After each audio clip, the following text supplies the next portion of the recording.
This will be a day long remembered. Now I am the master. Welcome to another episode of Legends and Theories, and welcome to my review of The Bad Batch, Episode 9, Bounty Lost. And this is another great episode. Although not as good as the previous, it still is a very solid episode that set up many things for the show to continue on to. First off, we have it confirmed with, I'll first give you a spoiler warning. Almost forgot that. But a few things are basically confirmed, and it seems that Omega is almost certainly not a Force-sensitive clone, since it is confirmed she is a near-perfect clone of Jango,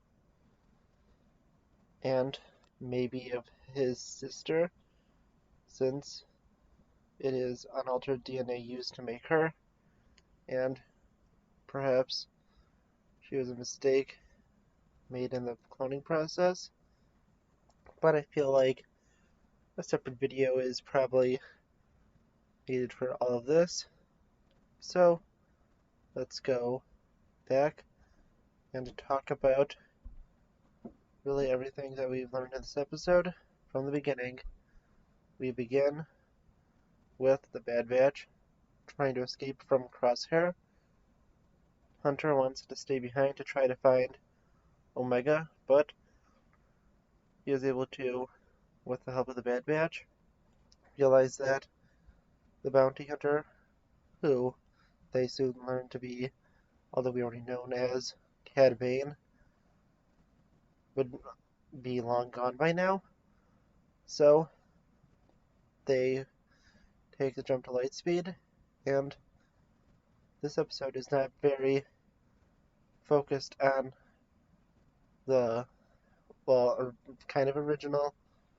I mean, technically Echo wasn't an original, but it doesn't focus really on, we'll say, the adult clones of the Bad Batch, even though they're technically still children by biological age or something. You know what I mean? They're double-speeded clones, so they're probably around the ages of 13 to 15. I should think the oldest clones would be about 13. So they're probably around like the ages of like 10 or 11, maybe 12. Okay, going back to it. Basically, they don't do too much this episode, only really talking to Omega through comms in a few certain points. And we mainly follow Omega, who is being brought by Cad Bane to meet with the Kaminoans, who send another Kaminoan that we first met in episode 2, I believe. And I believe she was the one that introduced Obi-Wan to Jango and Boba. And if I'm wrong about that, can you correct me in the comments? But it doesn't really matter since, she isn't that big of a character. And going back to it, we have them sent, and Nala Se is very concerned because Lama Su, the head of Kamino, wants Omega for her genetic material and then to terminate her. And we now return back to Cad Bane in a ship. Omega is able to trick Todo 360 into letting her out so she can repair his leg, which was damaged in the last episode. And unlike most people would, immediately at least, she goes and fixes his leg, but then turns him off, which probably was the smartest move, because if you think of it, most people would just try to escape, and Toto would be able to alert Cad Bane, and since they haven't landed yet, should be pretty easily recaptured and not be able to contact the Bad Batch at all. So that was actually a very well thought through plan, and one I feel like most in their situation would probably not do. And it's nice to have another reference to AZ3. And I'm not saying his full name because we all know that his full name is very, very, very long. And I'm pretty sure that's just, a joke to mess with us, but I'm just gonna call him AZ3. And going back to this episode again, we have more interesting parts while watching as we see her escaping and Cad Bane trying to go and recapture her. And he's able to do it pretty easily. And I'm glad that happened because I don't want this to be the kid goes and starts outsmarting some of the best and brightest. And she didn't. Really, if you think this episode, she only is able to escape basically because of the circumstances around her, and very little that she was able to do besides contacting the Batch really led to her escaping and surviving, because if you think of it, she was able to escape, and that could have happened either way, but if she wasn't able to do that small smart move at the beginning, be able to contact the Batch the first time, I might not have had enough time to trace her signal, and she could have died or been recaptured by either Bane or Shand, and they probably would have never seen her again. Of course, returning to, in terms of story, what happened next, you have Omega contacting the Batch, but they aren't able to trace her, and Bane catches up, destroys her wrist device, so she cannot contact the Bad Batch anymore, and no longer has that.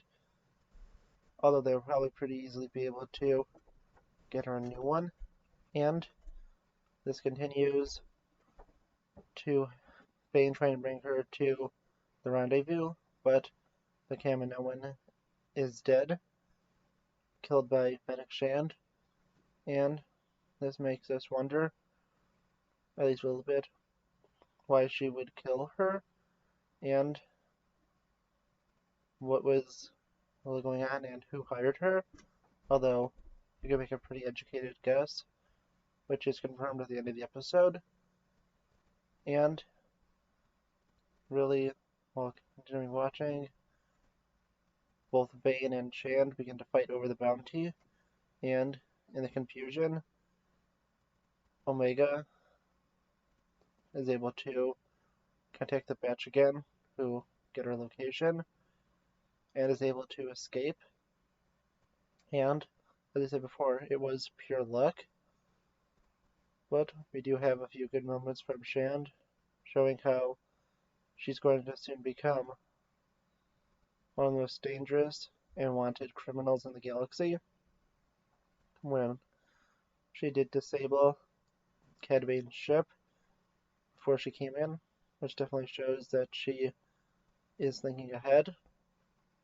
And at the end of the episode, after Omega is rescued, we have it confirmed that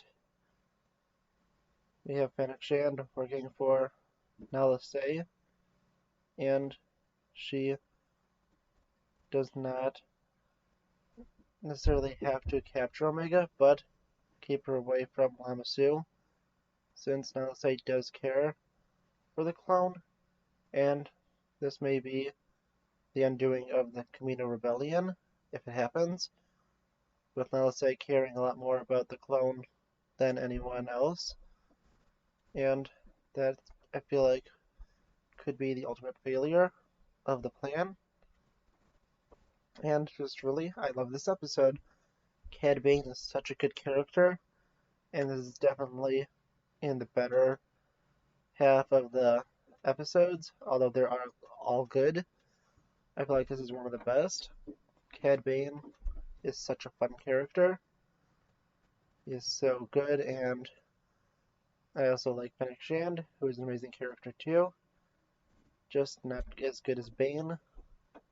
And very interesting, we have a confirmation that, like I said earlier, that she is an basically an unaltered clone and is the closest genetic match to Jango Fett they have, besides Boba Fett, who has gone rogue basically and hasn't been seen by the Kaminoans since, which actually makes it seem extremely unlikely that at least the main Kaminoans, besides Nala Se, possibly are in contact.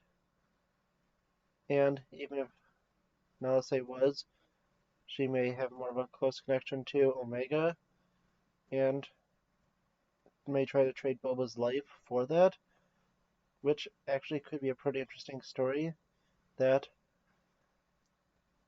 maybe Omega will learn that there's a reason that Fennec Shand catches up with them and saying because she escaped her boss Boba Fett has been taken by the Kaminoans to experiment on. And honestly, I think that would be a really cool twist, especially because Cad Bane, who it seems to have been confirmed he had a duel with Boba already, would want revenge on the young bounty hunter, and what better way than to have Boba experimented on and tortured? And then I think that Omega, feeling kind of guilty that Boba Fett is having all these terrible things happen to him and being tortured and stuff, she will feel guilty and want to return to Kamino to both save him and try to save the rest of the clones after they figure out a more convenient way to disable the inhibitor chips. I'm guessing that Tech kept theirs so he could try to experiment with them and figure out possibly a signal or something to destroy them. And I think that this would be a very interesting story to continue on to and see how it goes. Although I do have no idea how the storyline will go. I just feel like this is a pretty interesting way. And I think it would be a nice story, but a good way for Hunter to not maybe break his promise to Omega, but her insist that they have to go and will make her look like a better person. And as a better person to me, and they'll look even better than she is now that she is willing to be captured by the Kaminoans to save someone else. Although that's just a quick idea of mine and would need a lot more thought. But it's a nice start for a theory that I really welcome anyone to continue on with. And yeah, I just really like this episode. I thought it was a good episode. Cannot wait for next week's episode and to see where the show continues. Although I do have a slight change in scheduling. Well, it's a potential, and I am starting up a job in not next week, but the week after, the week of July 4th. So, really expect the Loki video to be coming out a lot later on Wednesdays, probably around 4 or 5, and that's just really the only change, since that's the only one I have to make making content on the day of. So I'm going to try to watch the episode early enough, maybe wake up an extra hour early before I have to leave so I could see it, or possibly watch it on the way there. I'm not really sure about a few things, but that's, for me to know and you not really have to care about, since that's my personal life. But I'm just saying that Loki is going to have my reviews will be coming out a little later in the day, and will probably be around 5 o'clock. But that's really it. All the other videos should be coming out around the same time I usually do, usually around 9:30, unless I accidentally made a mistake when I schedule the video, or I'm streaming, and I stream really whenever I have the chance. And since there's a sale on Steam, I'm going to be getting The Force Unleashed Ultimate Sith Edition, Arkham Origins Blackgate, and a few like DLC packs for some games I already have, so I could play them on stream.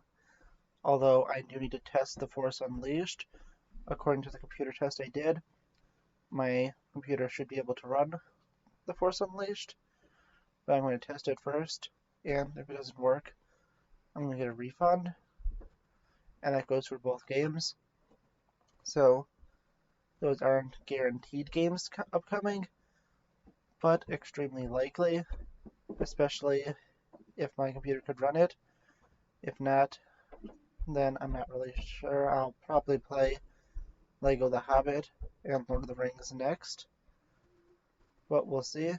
I'm also going to complete all Arkham Origins DLC, or not DLC, side missions, and there'll be a few missing, like the first parts of the bird side mission, and what were the ones? I think it was like the Penguin and Black Mask, a few caches that were on a bad stream that wasn't working right, so those are the ones I'll be missing. But that's really it. Look out for my, next week of content, and I'm going to be filming content definitely a week in advance, especially because of me getting a new job. So next week we'll be seeing, as I mentioned in a video earlier this week, reviews on The Hitman's Wife's Bodyguard, The Godfather Parts 1 and 2, and then The Only Ones, and then I believe Vader's Castle on Friday.